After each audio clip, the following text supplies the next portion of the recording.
Hi Brollies, Marvin here from TechBroll.com, where we do unboxings, reviews, and sexy B-rolls.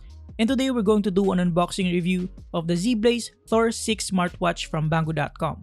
A smartwatch that can possibly replace a smartphone with SIM card support, capable hardware inside, a dual camera setup, and the world's first smartwatch with a fully functional Android 10 OS. But can it actually replace a smartphone? Let's get into it. Alright guys, so right here we have the packaging for the Zeblaze Thor 6 4G Sports smartwatch, which as claimed on paper is the world's first octa-core 4G smartwatch with Android 10 OS. I'll pop the complete specifications on the screen so that you can check it out. Around the box, we have more image preview of the product, and this gives us an idea that the Zeblaze Thor 6 is thicker than most smartwatch out in the market. This makes sense as it packs a ton of hardware inside. At the back of the box, we just have some minor information such as certifications, model name, and manufacturer. So let's see what comes in the package. So we have an external slide type packaging with another slide up type box which houses all the package contents. The packaging does feel quite premium, and rightfully so, since this smartwatch is not your typical cheap smartwatch with basic features. Upon opening the box, the first thing you'll notice is the user manual with easy to understand instructions and illustrations. After that, we have the Zeblaze Thor 6 itself, protected by thin plastic. We also have an accessory box right here, and aside from that, we don't have anything else here inside the box. Inside the accessory box, we have the silicone straps and the charging cable. And that's about it for the unboxing experience. Now let's take a look at the Zeblaze Thor 6 itself. Now before we dig into the user interface, let's do a quick parts overview first. In terms of the design and build construction, we have a traditional circular form factor with ceramic bezel, which is 6 times harder than stainless steel and is highly resistant to abrasion while still being relatively lightweight. The bottom case on the other hand is made mostly out of hard plastic. In terms of the display, we have a touch-sensitive 1.6-inch IPS full-round display with 400 by 400 resolution and a screen-to-body ratio of around 85%. In front, we also have the main 5-megapixel front-facing camera for selfies and the face unlock feature. Flipping it on the right side, we have the up and down buttons, as well as the secondary 5-megapixel camera which you can use to take pictures of whatever in front of you. This dual camera setup will certainly give you that James Bond spy-like feeling, right? Now moving towards the back side, we have the charging pins and the heart rate sensor right here. We also have some certifications and safety information right here, but most importantly, we have the SIM card slot, which is the very reason this smartwatch can pretty much replace your smartphone. It supports 4G LTE and Bluetooth 5.0 connectivity with GPS, which is awesome, especially the fact that I'm planning on using this as a navigation device for my bike rides and whatnot. Right here, it looks like we have a microphone, and right here we have the loudspeaker. Overall, in terms of design and construction, it does look quite good and feels robust enough with a decent weight to it, and it doesn't feel cheap at all. Now let me just power and set this up so that we can take a look at everything it has to offer. Alright, so in terms of the navigation, if you swipe to the right, we have the notifications, and swiping to the left, we have all the applications which we'll go through one by one in a minute. But as you can see, the responsiveness of the user interface is buttery smooth thanks to the powerful hardware inside. Swiping to the left again reveals all the available exercise modes up to a total of 9 mainstream exercises. Going back at the home screen, swiping down reveals some valuable information such as the battery level, connectivity, SIM card status, and digital time and date.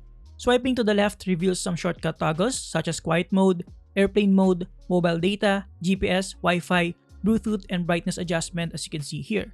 Aside from that, if you swipe up, you will get your data for the step counter, calories, and distance traveled. Swiping up even more, you'll have the rest of your statistics. Swiping to the left reveals the music player, and lastly, swiping again to the left reveals the weather information. So again, as you can tell, navigating through the user interface is quite intuitive and extremely smooth, which is pretty vital for a smartwatch because accuracy and ease of use is one of the most important features you should be looking after on a smartwatch. You wouldn't want to be swiping multiple times just to toggle a single feature while you're walking, doing some exercising, or even just generally browsing through the user interface. Now, the up button also serves as a power button, which you can also use to toggle the display on and off. The other button, which is the down button, also works as a back button as you can see here. Alright guys, with the parts overview out of the way, let's take a look at all the available applications and features of the Zeblaze Thor 6. So right here we have phone, contacts, SMS, and settings. So right off the gate, as you can see, being an Android smartwatch, it does have all the necessary applications and settings that you usually see on a smartphone. We also have the dial market, wherein you can choose from a variety of different watch faces up to more than 1,000 personalized watch faces. Aside from that, we also have the desktop settings, where you can also change the watch faces, menu style, which is essentially how the icons will be laid out. This one is a good option so that you can easily access the icons while also having a clock at the center. However, the default one is pretty good too because it has text alongside the icons. We also have the switch styles, wherein you can change the animation switching between interfaces. Next, we have the browser, which is a fully functional web browser as you can see here. By the way, you can change the aspect ratio by pressing the power button for a few seconds, and you can choose between a circular screen and a square screen depending on your preference and how an application shows up on the screen. Next, we have the camera, and by default, it chooses the front-facing camera, but you can also switch to the side-facing camera by going through the settings like so. So we have HDR, exposure compensation, and other options here. Of course, you can also take some video clips using both the camera, which is pretty cool. Here are some sample photos for both the main front-facing camera and the side-facing camera.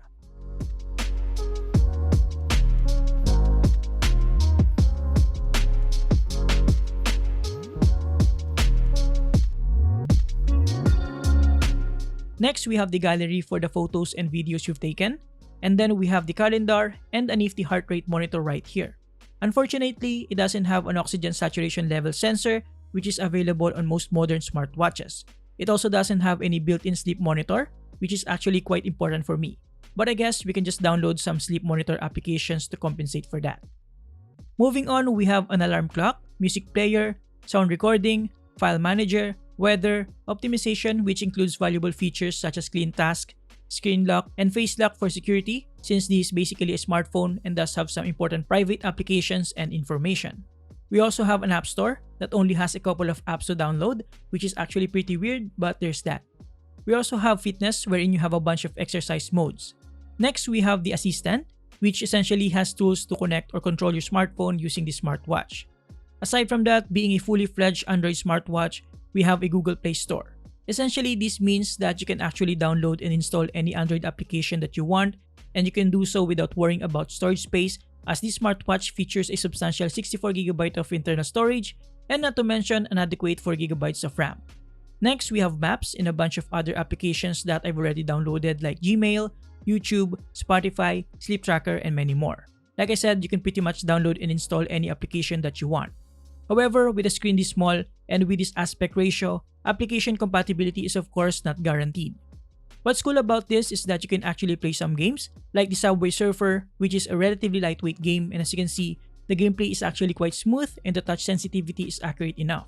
Not to mention that the loudspeaker is also pretty decent, almost similar to what a smartphone is capable of. Of course, it supports Wi-Fi and the reception is also quite decent. I also did some Geekbench 5 benchmarks for both the CPU and the GPU. However, as I pointed out earlier, app compatibility is not completely guaranteed. And here's a good example. I wasn't able to do an Antutu benchmark simply because I cannot accept the terms and conditions since the buttons doesn't show up. I tried changing aspect ratios to no avail. So yeah, you can download any application, but it doesn't mean all will work flawlessly. One good thing though is that I can definitely use this for the very reason why I wanted this, and that is for GPS and navigation. I can use Waze and Google Maps, but again, it's quite tricky since the display is tiny and I think it doesn't support multi-touch, so you cannot zoom in and out manually, but at least I have a visual map and that I can follow the voice prompts for direction whenever I'm riding my bike or even riding cars and whatnot. And lastly, of course, you can also use this for media consumption, like watching YouTube videos and listening to Spotify. For YouTube, you can change in between different aspect ratios depending on your preference. And it goes without saying that navigation, typing text, and browsing through the comment section would be a pain in the butt with this tiny display. For Spotify, you can rely on the loudspeaker on the smartwatch as it is pretty adequate, but if you want, you can also connect a pair of headphones via Bluetooth like you can with a smartphone. Now in terms of the straps, we have an included silicone straps with quick retractable pins for easy attachment to the smartwatch itself. And I guess you can easily replace this with an aftermarket strap should you think it's necessary. As for comfort, it is relatively comfortable. The silicone strap doesn't feel annoying, but the watch itself is heavier than most smartwatches that I've tried before, with a weight of around 70 grams. In addition, it is also pretty thick, probably the biggest watch that I've tried so far. It doesn't look that bad, and coming from someone who used a Casio G-Shock watch before, I'm okay with this. One major issue though that I noticed with this is the quite slow raise to wake up activation. As you can see, it does require a few seconds before the screen turns on, which may be a big deal to others. Hopefully, there would be a firmware update to fix this issue. Now, in terms of battery life, the Zeblaze Thor 6 packs an 830 mAh of battery and can be charged using the included proprietary magnetic charging cable. It is rated for 60 hours of standby time, 6 hours of calling, and 5 hours of video playback. You can also charge it to 75% in just an hour. Of course, your mileage may vary depending on how you use it, like if mobile data or Wi-Fi is always on, brightness levels, and a lot of varying factors. Now, it doesn't say anything on the spec sheet about water resistant, but as per close inspection, the SIM card cover has a thin rubber lining around it, which I suppose helps with some level of water resistant. I wouldn't use this though for swimming or even when washing my hands just to be sure. And lastly, for some additional details, here's how the camera feed looks like when the smartwatch is on your wrist. When using the side-facing camera, you'll have to make sure that your arm is not in the way of the frame. Alright guys, so to conclude, the Zeblaze Thor 6 is certainly a feature-packed smartwatch that can potentially replace most of the functionality of a smartphone. And even though it cannot entirely replace a smartphone, especially when it comes to screen real estate and app compatibility, the amount of flexibility you have with a fully fleshed Android OS partnered with a capable hardware inside definitely makes this device a phenomenal digital assistant. I just wish it has an oxygen saturation level sensor and a sleep monitor for me to completely replace my current smartwatch which has these valuable features. Nevertheless, I'm going to use it as my secondary phone and as a navigation device when I'm riding a bike. And there you have it guys, thank you for watching. Huge thanks to Banggood.com for sending this in. You can get this from their official website linked below. You can also use my code for an extra discount. Thank you for watching, subscribe if you like this, and see you next time. Have a great day guys, you're awesome.